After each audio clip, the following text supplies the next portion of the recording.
Imagine, t'es blessé. Grave. Mais on te dit de pas crier, de pas en parler.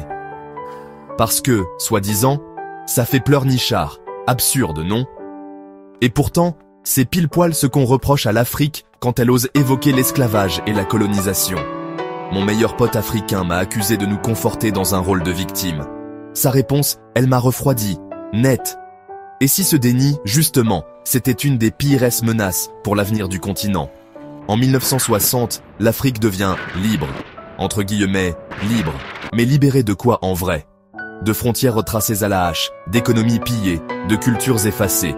Et pourtant, t'en as qui te balancent. Tourner la page.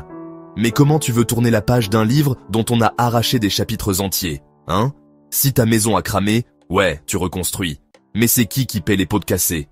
Tu savais qu'en 2023, 65% des ressources minières africaines sont contrôlées par des multinationales étrangères. Coïncidence?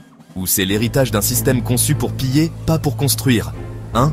Certains pays maîtrisent l'art de se poser en victime. Israël réclame des réparations pour l'Holocauste. L'Allemagne casque encore des milliards.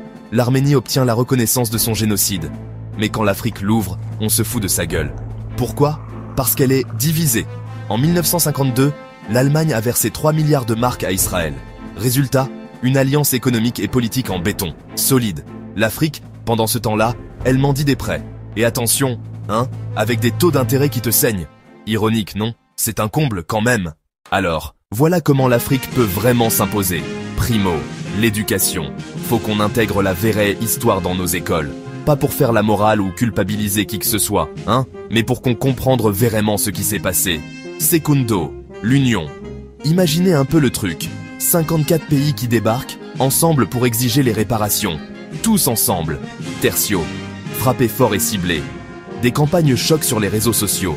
Avec des hashtags qui percutent, genre Colonization Pays ou Reparations Now.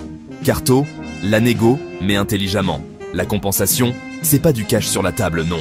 On parle d'annulation de la dette, de transfert de technologie, d'éducation gratos pour nos jeunes. Mais attention, faites gaffe au piège. Acceptez un chèque, un seul versement, et c'est signer un nouveau contrat d'esclavage. Version 2.0. Le temps joue contre nous. Chaque année, les témoins directs disparaissent. Les archives sont détruites. Et l'Occident, lui, il invente des nouveaux mots. Décolonisation mentale, responsabilité individuelle, des pièges pour nous faire taire. Être une victime, c'est pas une identité. C'est un État. Et un État, ça se change. L'Afrique, elle a pas besoin de pitié. Elle mérite la justice. Mais pour ça, elle doit parler, crier, exiger. Et toi, dans tout ça, t'es avec l'Afrique? Ou tu laisses le train de l'histoire passer sans monter dedans?